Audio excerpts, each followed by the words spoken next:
Welcome back to Software Without Borders. I'm Andy Hilliard, CEO of Accelerants. And I'm Olivier Poulant, Managing Director of Software Strategies at Accelerants. Today we are joined by Oshri Cohen, a fractional CTO with extensive experience advising numerous companies and managing development teams across various industries in the world. Oshri, welcome. Welcome. I feel welcome. Thank you very much. Oshri, where are you right now? Right now I'm in Costa Rica. I like to say Costa Rica in the Costa Rica way. I don't Absolutely. have to, but you kind of have to, because if you say it in the standard English way, it just doesn't sound as fun. Yeah, for sure. No, that's Costa Rica. You're right. Yeah. So I want to explore that right off the bat. So why are you in Costa Rica? Where are you in Costa Rica? What is life like there? How long are you there? Tell me about. I've been here for 4 months exploring how to live here. And I'm a firm believer that, the first month is rose-colored glasses. You're still on vacation mode. The second month, you realize that you can fall off the hill by just driving near it and that the roads can collapse. Almost happened to me, actually. Very scary. And, after a little while, you just get used to it. I just went and I bought milk from a little farm.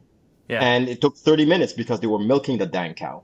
Yeah. Where are you going to get that in Canada or in Montreal? Yeah, you are problem solving every aspect of life. When you go abroad, anywhere, not just Costa Rica. I mean, you're figuring out like your electricity goes out, your internet goes out, how to get it restored, how to communicate with your neighbors or people around you. Luckily everyone uses WhatsApp and there's groups and stuff like that. People are problem solving together, so it's. You just figure things out, right? Here's the most beautiful thing I'm going to say about Costa Rica and Latin America in general. Everything is over WhatsApp. It's a beautiful thing.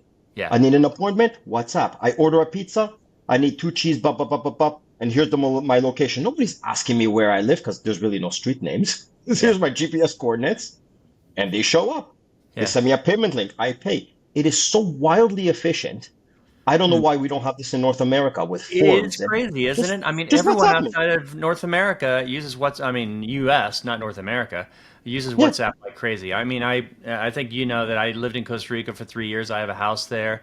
I'm on a multitude of WhatsApp groups for very specific reasons, whether it's a neighborhood thing or whether it's, crime or whether it's, just figuring things out. So. It's a great thing, and I really enjoy free spirits like you in a way because you can do what you do no matter where you're at.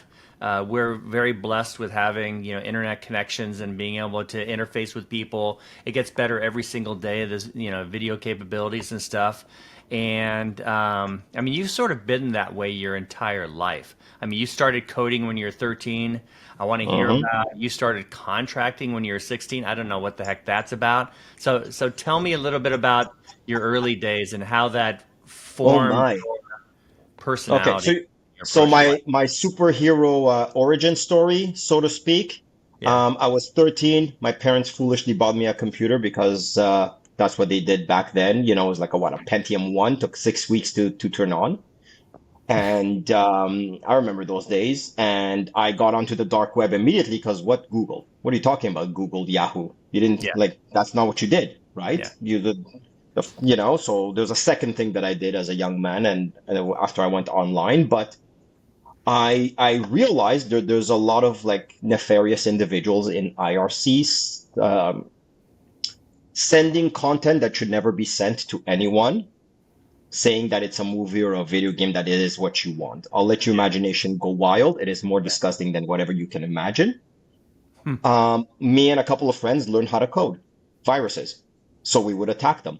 And back then, if you guys have been in development long enough, back then you could take an exe and call it a JPEG and it would execute. Now you can't do that anymore. Double click it, it executes, infects the system, does everything. So we would do that and we would play their game. And we learned by combing through manuals and talking to people which I presume have very long beards, what the memory address that controlled the head of the hard drive in Windows 95 was, and then we would crash it into the disk. And then they would see and you would hear this disgusting sound, and then they would shut down, and then they wouldn't be on again for months because you go ahead and buy a new hard drive, right? Wow. So that's how I learned C++ by writing viruses. So, that was fun. I mean, at For a what good other cause, time? obviously. For a good What, cause, Olivia? obviously. No, I was saying For for a a good good cause, cause. obviously. So Yes, I, that's I why. agree. Yeah. I mean, what an exciting power and thing to do, at the onset of this age, of this revolution, and the ability for even like young kids to become, I'll throw it out, superheroes or something like that, and to do things across massive distances, and knowing that you have the power to do something, to control something, to make something happen like that. That's an incredible time we grew up in, right? Oh my gosh, this was I'm of the generation of developers that know how to format a hard drive and defrag a hard drive. So we know how to build machines. Nowadays, I think developers don't know how to do any of that. Sure. Mostly, you don't really need to anymore. But we No. know how to debug and diagnose memory bottleneck issues because that's what we actually had to do. We had to Yeah. figure that out, right? You couldn't just slap 64 gigs on a machine for a couple of $100. Yeah. Back then, 2 GB, you were fancy. You Yeah. were you were Sure. rich, right? So, from How did you there, evolve that into a business model? And it seems to be like you've just continued to evolve that consulting, fractional consulting business model since you were young. so yeah, so after that, I reached out to companies and say, I build websites. I didn't know how to build a website. I Yeah. was bullshitting my entire way through. I didn't know anything about building a website, but you learn. You pick up a book and you learn. I mean, it's not that complicated, right? Did you get You that from know? your parents or like the community you Oh lived no, in? not in Are the you slightest. inspired My that way? parents, my parents are old school Moroccan Israelis who had to quit high school in order to feed the family. Like Yeah. they're not academics in any way, shape, or form, right? And so I just figured it out because I didn't want to be poor. Yeah. So Okay. that was basically the idea behind it, the entire thing. Sure. 16-year-old mind, right? And so I started building websites for companies, started building software for companies. I did well in high school, but because I spent so much of my time in contracting and work, I didn't really do very well in my tests. Yeah. And by 18, I was already working in building payment systems for a website that, let's just say, websites that did not have gentlemen go on. Okay, let's just say that one. But the code that I wrote, I was a junior developer. What the heck was I had anything to do with this stuff, right? Yeah. I was a Yeah. junior developer architecting systems and designing. I didn't even know what an architect was at the time or a senior developer. I was like, I need a job. Give me, $30,000 a year. Excellent. Let's work. This was in the 2000 era. There was no Sure. jobs. Well, maybe maybe one company was hiring and that's it. But that was a dot-com crash. And so my code and the fact that they flew me around the world to set up servers for payment systems, because back then you didn't have Stripe. If you wanted to process in British pounds, you had to have a server in England. Like you had no choice. The banks wouldn't deal with you otherwise. Yeah. And the implementation of a payment processor was weeks of work, weeks upon weeks of work. I had to do that on my own, right? And so I built this massive payment system. It was an aggregator. I still talk about it to this day because back in 2001, it was generating about $30 million of transactions per month. That was a tremendous amount for a rickety piece of garbage code running on ASP 3.0 and no encryption in the database whatsoever, no SSL, and nothing. And then PCI compliance came out and we had to do all these things. I didn't know any of this, right? So I created these systems that allowed my employer at the time to decide how many percentages of transaction to send to a particular payment processor, because that's how you negotiated with them. He said, I want the ability to negotiate someone in Great Britain. So we're going to implement 3 or 4 payment processors and we're going to decide what percentage to give them. Then I'm going to call them and I'm going to tell them, if you don't give me better rates, I drop your percentage right now. And because of the amount of transactions, they could see it live in real time. Drop it by 10%, Oshri. Click, click, click, save, done. And they would notice it. And then they would start to freak out because, I mean, the internet was nascent at the time. Making 30 million a month was a ridiculous amount of money for any company to make at the time, Sure. right? Especially a company, well, we were five employees. That's it, right? I was the only developer. So I learned a lot about distributed systems and actually setting up data centers and negotiating and talking. I was 19 around that time. I was a baby. I didn't know anything about anything, right? From then on, I went back to university, right? I knew I needed a business degree. I knew that software alone wasn't going to get me anywhere, Yeah. right? I should have known better because clearly there's some software developers that are pulling 400 and 500K a year, but I think those are inflated salaries to begin with, and there's going to be a major market correction, and it's all going to go back down. That's for sure. No one's worth that much money. But that's a tangent. So, I went back to university to get a business degree, and it was at night. And I'm like, this is way too slow. I'm coding all day, but then I'm learning business and I can't apply the business. So I quit my job and I went to work for a consulting firm selling Microsoft You went to CRM. university? Well, in university, yeah. So I did university at night and I quit my job as a developer in this company after 3 years. And I moved over to a consulting firm. So I learned how to put together proposals, how to talk to clients, how to negotiate with clients, how to plan out implementation, project management. Again, employee number one, Sure. right? From there, I realized I'm like, hey, this Microsoft licensing business is pretty damn good money. This is ridiculous. So I went ahead and became a Microsoft partner, right? Did all the tests, everything, paid all the fees and whatnot, became a Microsoft partner and started selling Microsoft Dynamics CRM implementation services and licenses and whatnot. And Dynamics CRM was the gold standard back then. It wasn't Salesforce or anything like that. Salesforce was coming into play, but if Microsoft had played their hand properly and they went full SaaS, they would have dominated this industry. Yeah. But they were stuck on the $1,500 a year license. That's how they wanted to make money. Ridiculous, because that platform was unbelievable.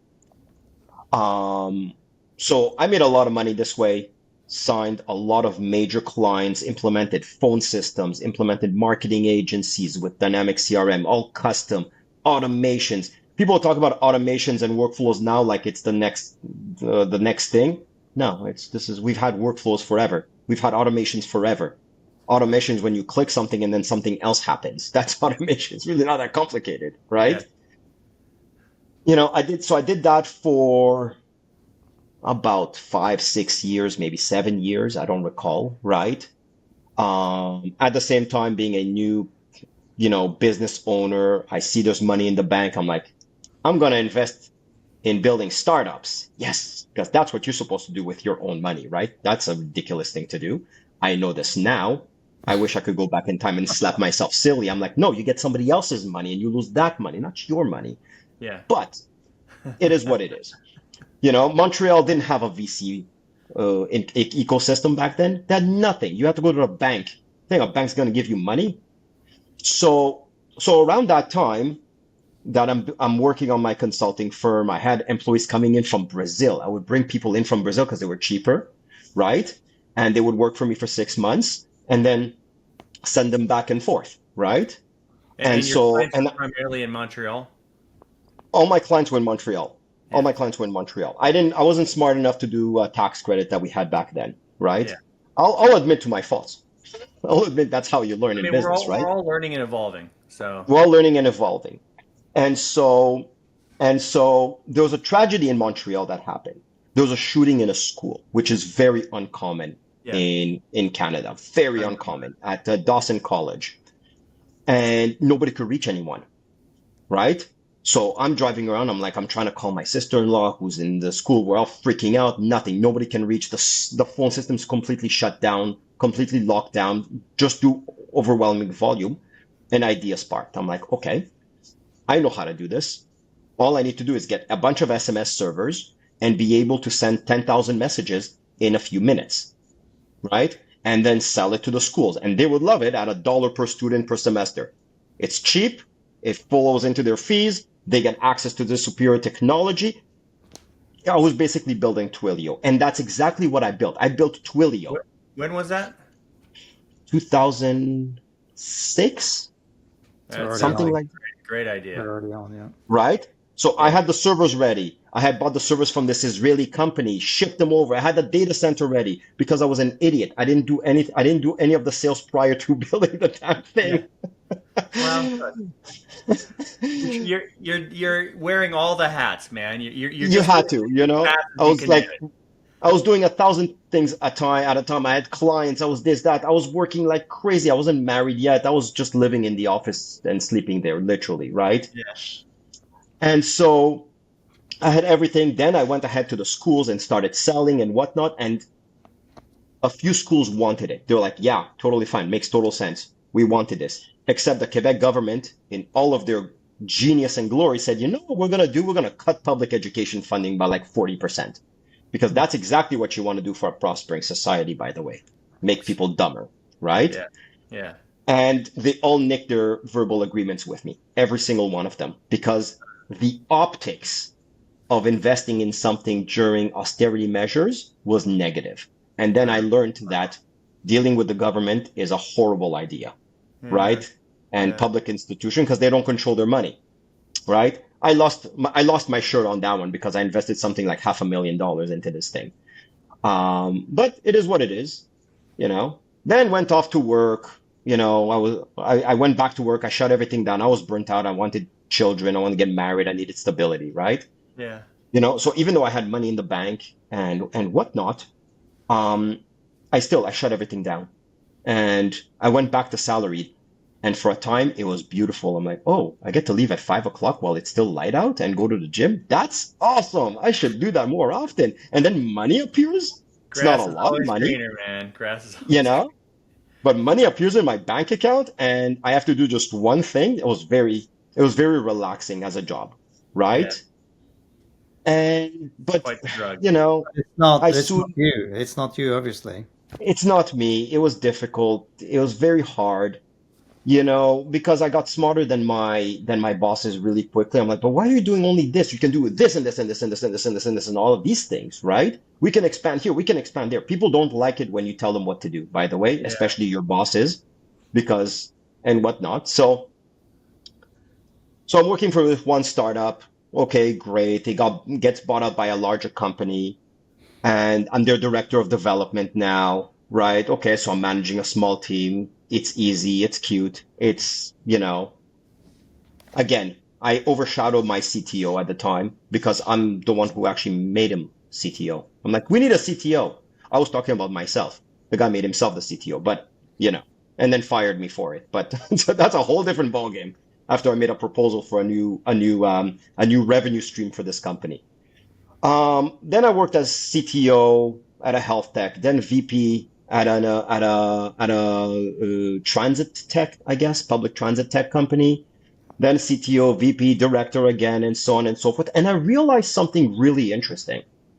What's that? None of these roles should have ever existed. They didn't need a CTO. They didn't need a VP of engineering. They barely needed a director of engineering. What they were looking for was a technical lead. And Yeah. then you needed someone to come in and do strategy from time to time. Strategy isn't that difficult.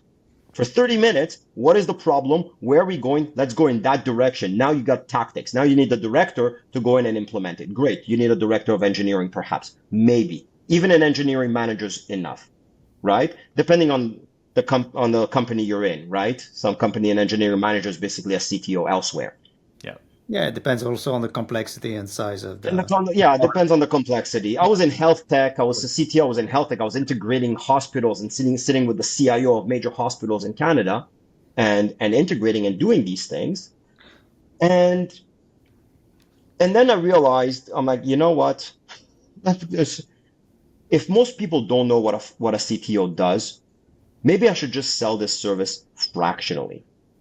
And it worked out beautifully the first year. It was great. I was making money hand over fist. I was managing 7 companies in a shot, different business model, different industries, multiple teams around the world. What I year mean, is I know that? how to, huh? What How many year? years ago? Yeah. That was, what are we, 2025 or 2023? Yeah. Literally a couple of years ago, right? Okay. Literally a couple of years ago. Um, and And I was making money hand over fist. I was doing technical recruiting, zero marketing. The business seemed to gravitate towards me. I'm like, wow, clearly, if I'm not marketing and I'm making this much money, imagine what happens if I'm marketing. Yeah. Yeah. I didn't realize it was a bleep. And I ended up investing a whole ton of money in this current company that I'm in, but during an election year, never do that. Yeah. Ever again. And especially when there's a tumultuous election, right? Whether you like the guy or not. Yeah. Most of my business is in the US. Yeah. So that became a big problem in itself that I'm Sure. trying to navigate now. And here I am talking to you fine fellas From Costa Rica. from Costa Rica. Yes. Exactly. But the one thing about the CTO and this type of role, okay, I agree with you that it's all about strategy and the tactic or the tactical plan can be down the line. But it's also about communication, and not just communication to your CIO, CEO, whatever, but to your customers, to the rest of the crew on board, etc. So, and that communication is what I think distinguishes a CTO from another one. Yes, Would you agree absolutely. with I absolutely agree. Here's the thing. The CTO role doesn't have an actual job description that anyone can agree on. No one can agree on it, right? That's the thing. A CTO in one place is a tech lead. A CTO in another place is head of strategy and partnerships. that? Yeah, absolutely. CTO, you know, I even flew down to New York for an interview to be CTO of cloud. The company had like four CTOs. I mean, I didn't even understand what the hell the role was. I'm like, what am I doing? Yeah. CTO of deployments to the cloud? How the hell do you have a CTO of the cloud? Like, what the? Where, What? Yeah. where is that? Or people, posting job roles for CTO roles must have Ruby on Rails. No, you must not have Ruby on Rails. You don't need that. You don't need If that. your CTO is coding, those keystrokes are really, really expensive. I For mean, sure. just insanely expensive. I Yeah. don't remember how many emails I've got about CTO roles for startups and where you have to code essentially. That Yeah. doesn't make too much sense, but anyway. It doesn't make sense. And Or so, where, it's purely technology, but nothing about methods and nothing about the organization and nothing about, metrics, exactly, whatever. I mean, So, it's right? title So, inflation. I mean, people want a particular title, they want a particular no, role. They want to, especially as a startup, startup hypothetically is going to scale and become, a unicorn, and then you'll be more yeah. strategic instead of tactical. And but in order to accept the role, you want the CTO role so you could have it on your resume. So you kind of separate what actually gets done versus, the title.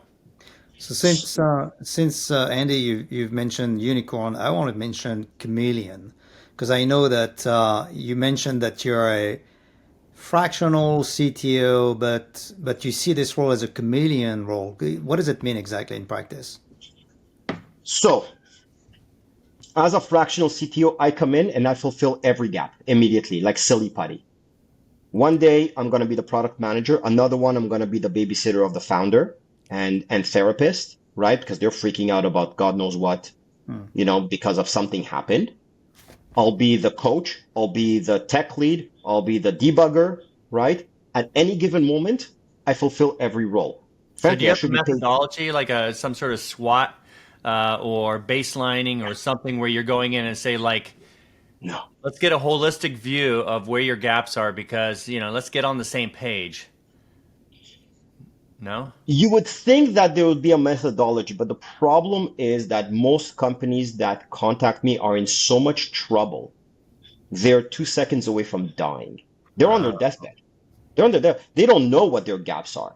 I have taken over company engineering and technology functions that had multiple dev agencies working together and against each other. They would give each other the wrong specs. And the client's like, they're just signing away check, $50,000 a month, $60,000, $70,000.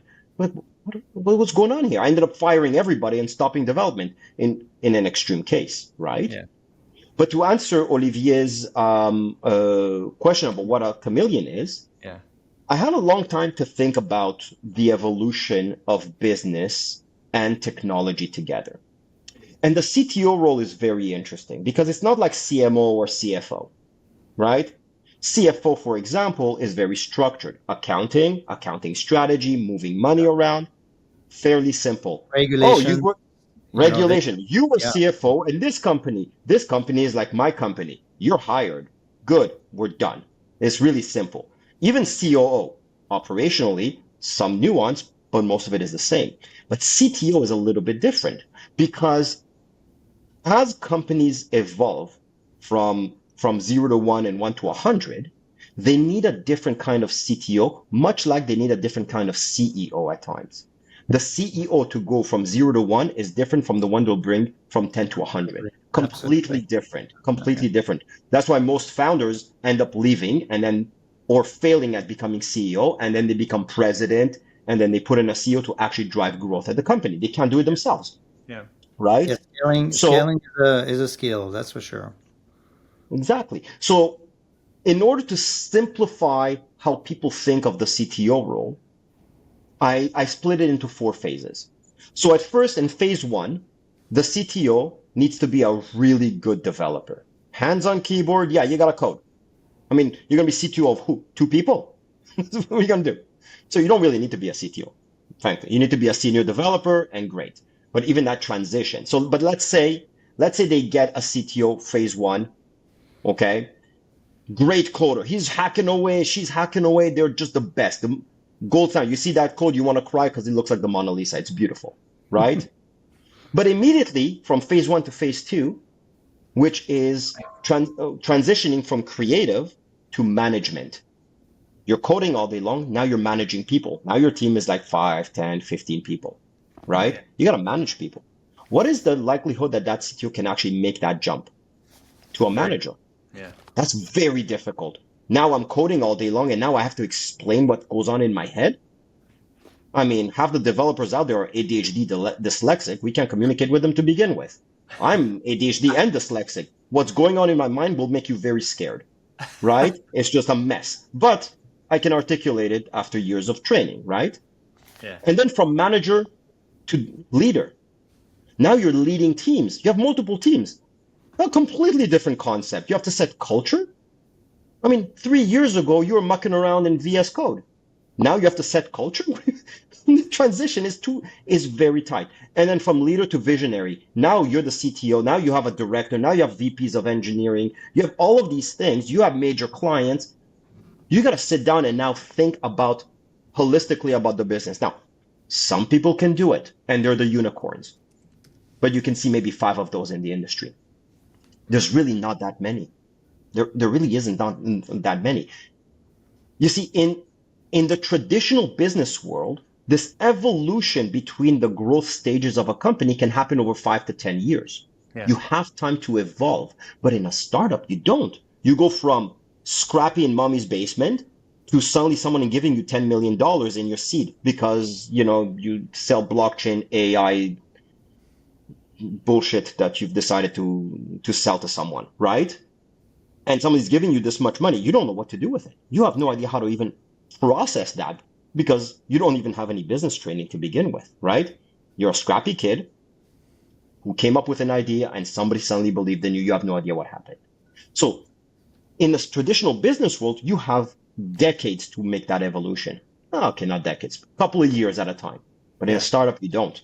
You can go from 0 to 7 and Series G in that many years. It's an insane amount. So most people don't scale the role properly. And this is something that I will parrot and I will die on this hill. They give equity to the CTO at the beginning when they don't deserve it. Yeah. Which is the most ridiculous thing I've ever seen. If I enumerated how There's no many proof that times they can transition through these 4 stages, that they have the skills to do it, or exactly. in the time Exactly. frame So that's I yeah. tell people, give equity at year 2. Don't give equity at year 1. Year Yeah. 2. At year 2, you know if they screwed up. Yeah. At year 2, they've evolved. They have a bigger team. There's a stage. Then you Definitely. give them that equity. Don't give them that. How many times I've had clients who lost 10% of their equity to a head of engineering who quit 3 days after vesting, Yeah. right? They do this. They look good on paper. They do a horrible job, and then they leave. And it's happened so many times, and it's ridiculous, and it keeps happening. So Anyways, I describe the digress. company that you're typically working for. I mean, are they in the startup realm?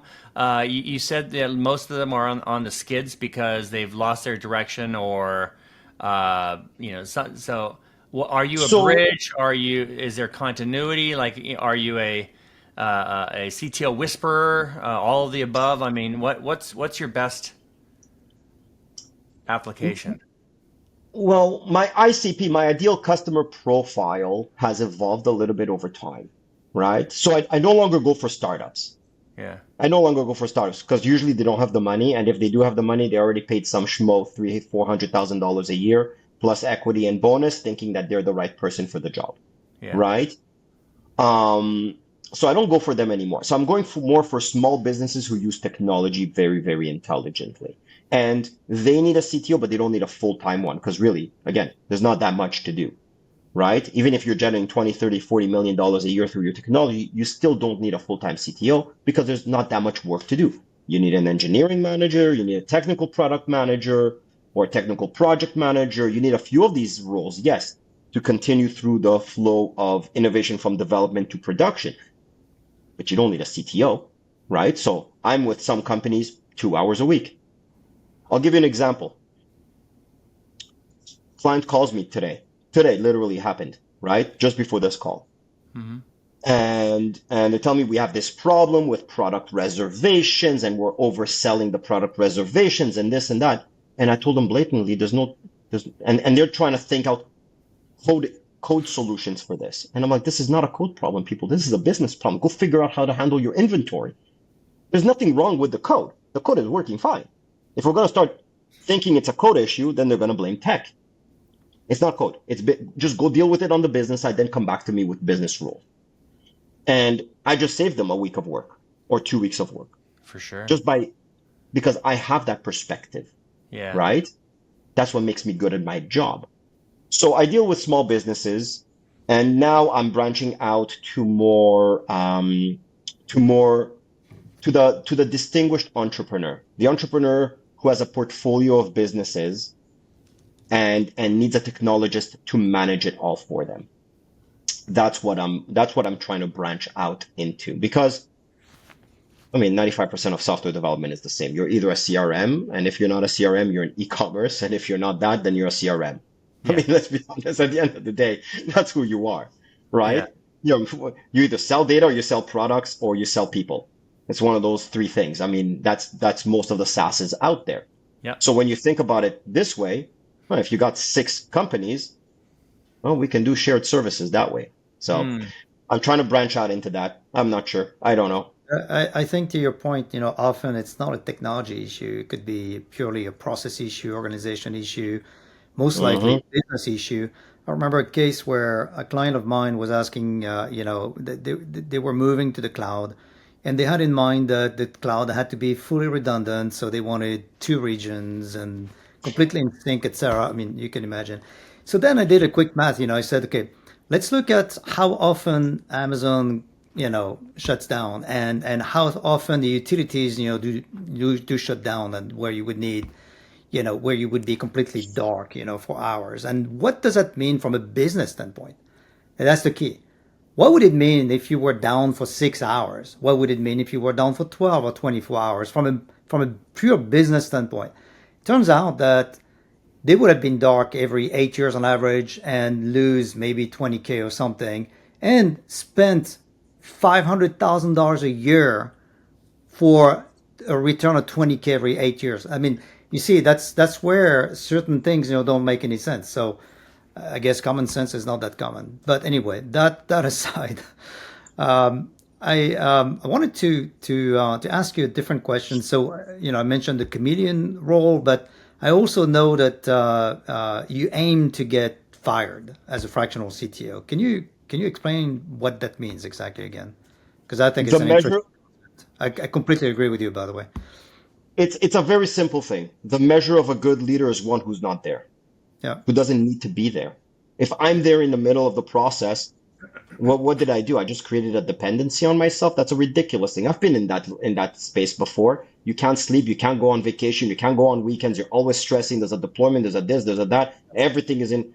I was an early stage CTO thinking that I had to be everything, the be all, the god of everything, right? I had to get all the notifications because I had to check Saturday morning with my coffee how the servers went last night, and I did that, and it's unsustainable. Yeah. And so Yeah. what I do is I train people. I train them non-stop. That's 90% of what I do as a fractional CTO. I am training. Oh, you don't know how to deploy the servers? Guess what? You're going to learn. I've never done DevOps. Okay, do you Why have not? Google? Then why not? Huh? So do it. I've had junior developers rewrite payment systems, spin up a Kubernetes. I've had an intern straight out of school spin up a Kubernetes cluster and do the migration over from on-premise, Dockerized, CI/CD to Kubernetes. An intern.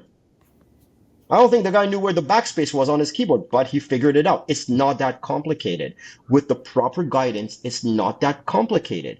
With a proper team that supports each other, everyone can do everything. You don't need the senior DevOps consultant for $500, and you don't. When the team is willing to learn. Now, you have to have the right profile within the team. That's of course.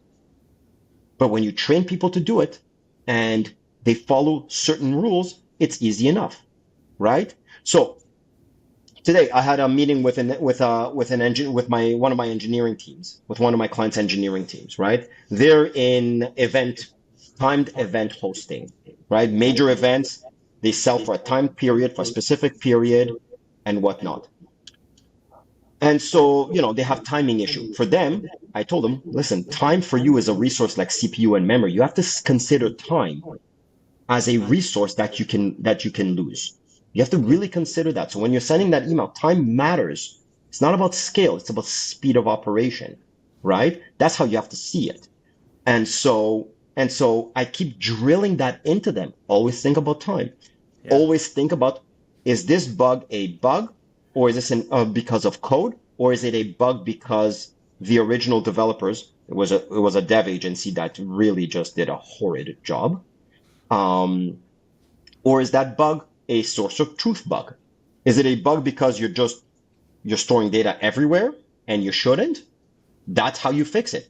You think about it from really the basics of software engineering, not methodologies, but knowledge base. You think about the problem, that's how you fix it. Don't just go in and patch it and that's it. That just adds tech debt. That just adds a mess, right? And so I constantly remind them about the business value of what they're doing, about the business impact of what they're doing, and how to think about the what their business really is. So this event hosting company, they have a particular problem. They have peak sales problem, right? All the sales come in within 15 minutes, and then that's it. And then the rest of the time, the servers do nothing. They literally do nothing. But so we have to design everything for peaks, not for average. If you would average it out, it would look fine. No, no, no. You have to design for the peak, Yeah. right?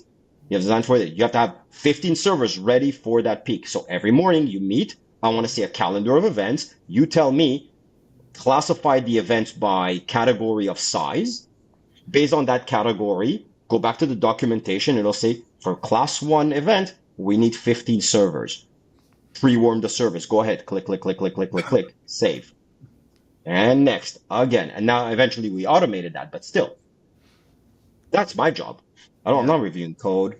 I'm not telling them what to do. I don't know what the code base entirely is. And I keep reminding them, contrary to popular belief, I don't know everything about the source code. I don't. Yeah. Yeah, but You know? sometimes being outside of the organization is a big plus as well, because you might see things that they might not be able to see. Of course. Sometimes Mm-hmm. you see the trees from the forest, right? So Mm-hmm.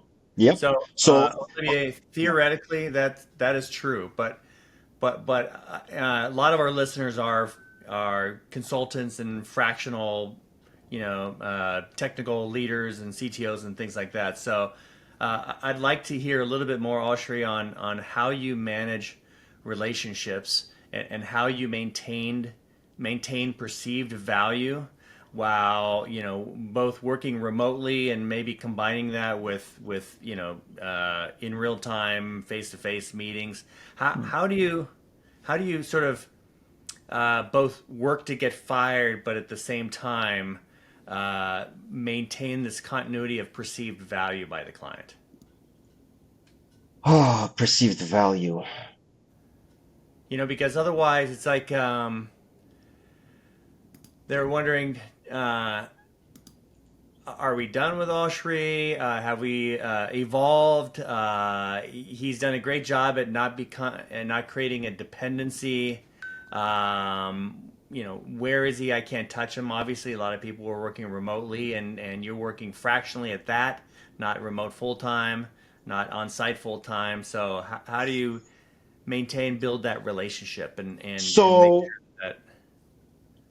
that's a really, really good question, and I'm gonna have to meditate on that one, but give you I'll give you the answer. The simple answer is that with technology, people don't value it to begin with. Yeah, When things are working well, they do not value it. It is a it's a human deficiency, let's call it that. They can't touch it, they can't see it, no one's yelling, it's working fine. yeah, But it's working fine because the leadership is there and not because it is not. And that's a very, very difficult, but that's a generational problem.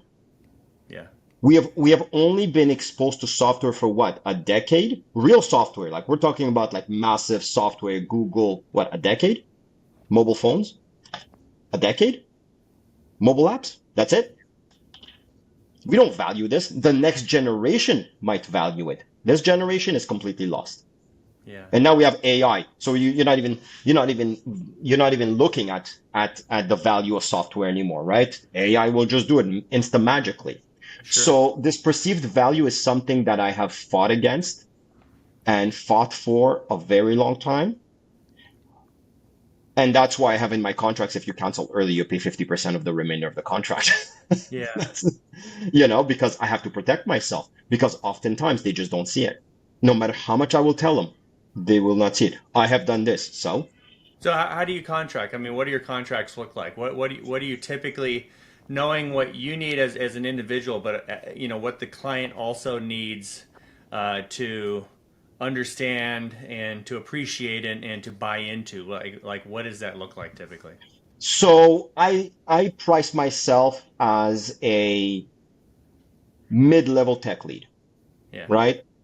So I'll be with a client every single day of the week, every day, right? On a retainer basis, I charge them $14,000 for the month, right? Seems like a lot. It really isn't. That's about 140, $160,000 less, all of the taxes that you have to pay for the individual and the office space and the employment agreements and all of that. So it's actually, more closer to 120, even $100,000 out of pocket, Mm-hmm. right? Or not out of pocket, but true cost. Yeah. And so that's how I value myself, and I want to be with the client for at least a year because that's when it really matters. What, the first 3 months I'm firefighting.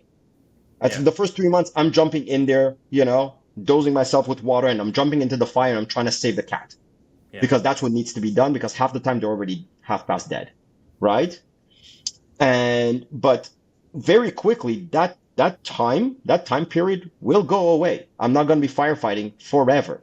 I can't be firefighting forever. So we make them survive, and then we rejig, and then we stabilize, and then we restructure and stabilize and restructure and stabilize and restructure to the point where, well, when did the servers last go down? I have no idea. Yeah. No idea because no alerts have gone out. Yeah, you're paying more, but it is what it is. So nothing's going on, right? And I had that issue with a current client. They cut my hours in half. They cut my contract in half because it seems like everything is working fine. And I'm like, sure, everything is working fine, but now I can't own any project. Yeah. I'm not owning anything, right? If you want to do that, do that. I can't own a project because I can't follow the developers every single day. So it's reactive mode. You tell me what you need, and I will respond like a lawyer, Yeah, right? pure advice, essentially. That's what it Pure is. advice. And I absolutely hate it. I hate it Yeah, because because, Yeah, you're right. The value is very, very. I mean, if you don't understand the Yeah. context or you're not in the situation, it's not as exciting, I think. 90% of the problems that I solve is, let me talk to the product manager. Let me Yeah, talk to the the real client people, manager. people who know. Yeah, Yeah, yeah. What do you need from this report? Oh, okay. Here's Metabase and here's a report. Go for it. Have fun. Knock yourself out. Mm-hmm. There you go. Go do it over there. You don't need a developer for this. The, half the work that I do is preventing developers from doing wasted work, Yeah. oh, So right? in a case like that, and in a case where for some reason management thought that they could save money and continue on at the same level of quality and continue to evolve, but with half the cost of Oshri.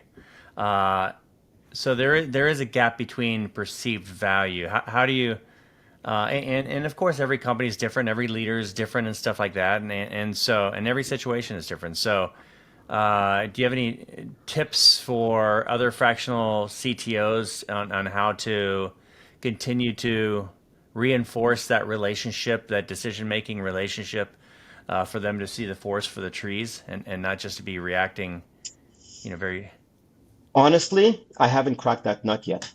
I haven't yeah, cracked that nut, right? What I do know categorically is that people don't respect the work of a technologist, of a true technologist.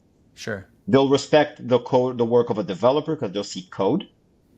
They won't respect the fact that we saved them 3 months of work because it's not tangible. And so what do? You send an email out. You could have done this, but I did this instead, And like yeah, how do you present it even? It's very, very difficult. It's very difficult. And that's the problem with CTOs that are full time. Most CTOs that are full time end up becoming engineering managers because they've got nothing else to do. So yeah, like, okay, well, let's go into Jira and write this ticket. The most boring thing in the world. You want to blow your brains out, but that's what it is. That's what they end up doing. Or they end up doing DevOps, or they end up doing things around, to help the team. And then they flake out because it's boring as holy hell, and then somebody else comes in, yeah, right? That's the reality of the job. That's a problem, hmm, right? I read a study recently.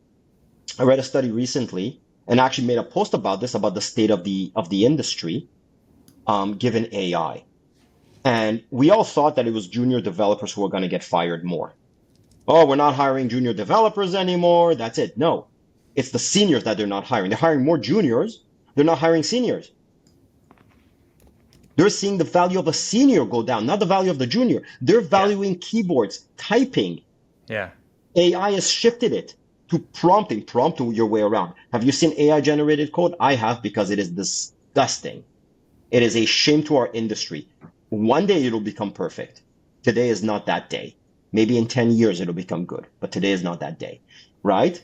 And and that's what they're seeing. So senior level developers are getting ousted. Junior level developers are being brought up, but there's not enough seniors to now mentor them. So what's going to happen? You got that issue, and they're hiring way more VP directors and CTO level jobs than there are available in the market. yeah, So I'm seeing a major issue in the industry in the next decade or so, if not less, because there's not enough seniors to mentor the juniors. Everyone's using AI, which is regurgitated information, right? I mean, AI is a very knowledgeable idiot. So if you're an idiot talking to an idiot, you wouldn't know because you're an idiot. Like you know, it's two individuals talking to each other, saying nonsense. Basically, politics.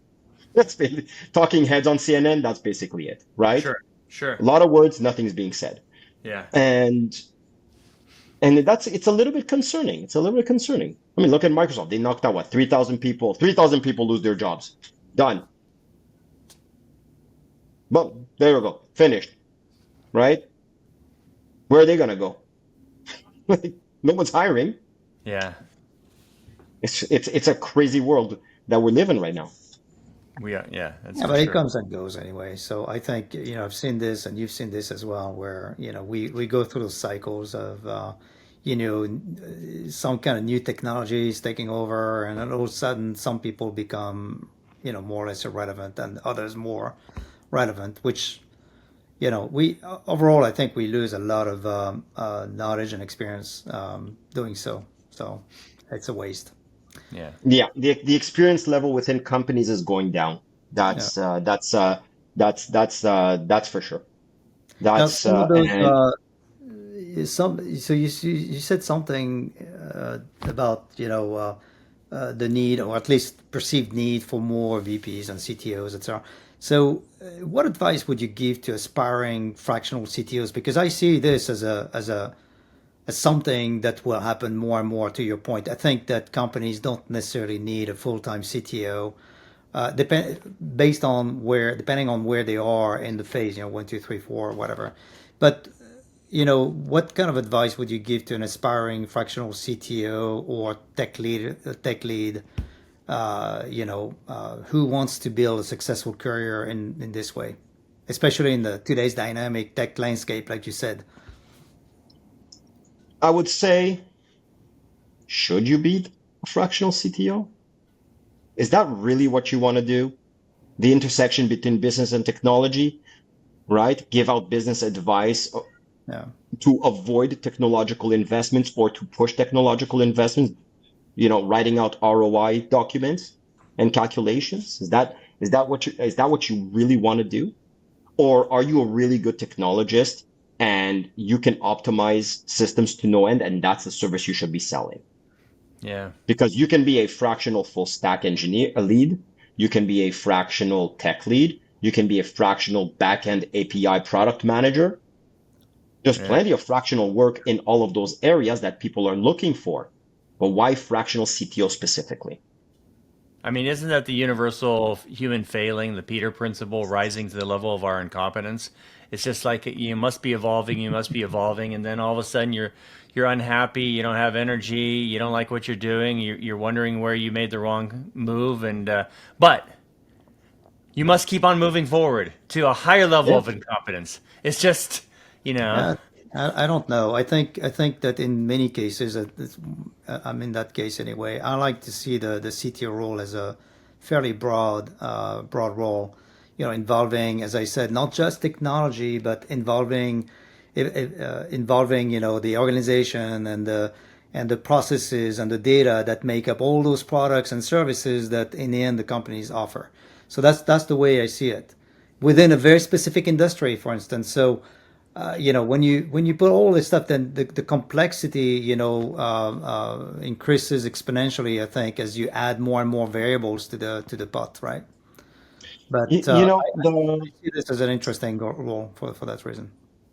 the higher, the more serious you are as CTO, the less involved in development and technology you actually should be. Yeah, That's not more, a lot less. yeah, I like absolutely. to be, when I tell my clients, like, you do understand, client, I want to be at the sales meeting. I want to be at the marketing meeting. I want to be at the ops meeting. I want to be at the HR meeting. I want to hear and Absolutely. listen to everything that's going on because that's when my value really comes into play. Give you an example. One of my clients was looking at MailChimp, right? MailChimp, to send millions of emails and whatnot. I'm listening to marketing and I'm just like joining in. I'm invited to hundreds of optional meetings. Sometimes I join in for 30 minutes, but my AI recorder just records everything, right? And then I read the notes later on.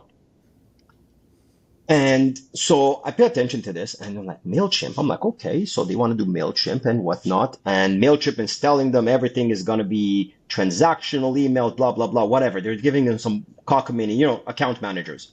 What do they know, right? They just want to make the sale. $10,000 a month, something ridiculous like that for sending emails. I'm like, I call up the CEO. I'm like, listen, there's an open source product called Mail Coach. We can integrate it into your system in about a month. I know your system. I know what you need. I've been with marketing. I've seen how you're sending emails. You don't need this. This can work. I took a outsourced developer. I said, you have a month to integrate this. 90% of the effort put in is how to integrate it in the best way possible to serve the business, not how to make the API calls. That was the easy stuff. Who cares, right? yeah. What is the strategy for this and for building the campaigns and from user experience and all of these things? And that's what Now I the mean client by is using business this. process, by the way. So that's Yeah, typically what I would mean. That's where the exactly, right? CTO brings a lot of value, understanding that business process and linking it to the technology. Hmm. hmm So now the client has a top shelf automation and campaign management tool. They're spending about $1,000 a month the way they were spending before on their email ecosystem, right? Their sending apparatus, whatever you want to call it, their infrastructure. They have a much better tool deeply integrated into the system, and now they're not spending $10,000 a month. I Exactly. saved them $10,000 a month by just paying attention. They would have never brought me in, and they would have done it on their own by just simply, I'm not going to talk. Just, I'll be in the room sipping my coffee. Yeah. That's it. I paid for myself I paid for my fee just by paying attention and having one phone call. But that is not valued, unfortunately. That isn't I, valued, and that's yeah, the problem. yeah, That's I'm a not challenge. entirely Yeah. sure I would agree with that. I think in many cases it is, or at least it should be valued. And that's where the experience plays a role because you could be listening, and if you don't have the right experience, I don't think just listening is enough, right? So you've got to listen and So, put the two together. So I mean it's not, it's, that's the value you bring together. I yeah. mean, it is valuable, but is it valued? Yeah, that's two I, different things. I don't think it's valued at the fractional level. I think it would be valued at a full-time level. Because Yeah. at a full-time That could level, probably right. I can actually do the math and put it together. I just paid for my salary just in this, and I could present a report of of the value that I've provided to you. But at a fractional level, it's very difficult Well, because then you seed an idea, and then they go with it, right? And then you're overseeing it, but you don't own it. It's not yours. well, isn't So that it's your objective though? Is to be more efficient with companies, to act as and to be paid, compensated, and to be very tactical as a fractional CTO, but to also communicate with your sponsors, your leaders, the people that are employing you to see the value and to regurgitate back to you that they understand and perceive the value that you're actually providing. yeah, Because otherwise, you're just going to become a victim of misperception. you're a victim of your own success. Yeah. I make myself irrelevant, and therefore I am irrelevant. Well, yeah. That's the whole point. You make yourself irrelevant, and then people wonder, it's like, why are we paying these fees? So, I don't know. I I don't know took about another. that. I mean, you're not irrelevant, but you're not. You just haven't created the dependencies. You're very relevant, and continuity is a very important thing. And people, Yes. you don't want to be perceived as irrelevant because then why are you there? Uh, you know. So Yeah, Solve enough problems, and people don't think about tech anymore. And exactly. that's usually what happens. And it's happened. I've had 30 clients, and it was rinse and repeat every single time. You get them to a point where they're operating in a very efficient manner, and you've got nothing left to do. Because Yeah. really, once, you know, once a company is working in a really clean flow, really nice flow, developers are picking tasks, they're deploying, there's no issues whatsoever. There's really not much else to come in and step in and adjust, Yeah. right? And that's the thing. So now, if you're full time, somebody will figure out what to do with your time. Yeah. Or you will have to figure to make some work for yourself because you don't want to get fired, Yeah. right? And in so case you I want don't. to be fired. I want to design myself and work myself out of a job because that's the point of a fractional CTO, but I'm also annoyed at that fact. So it's a pain in the ass of a business to be in. I can Oh guarantee you this man, much, that's you crazy. know? Hey, well, Oshri, I really appreciate you being on this program. I think a lot of our listeners are going to take a lot of your anecdotes and your stories and hear your journey.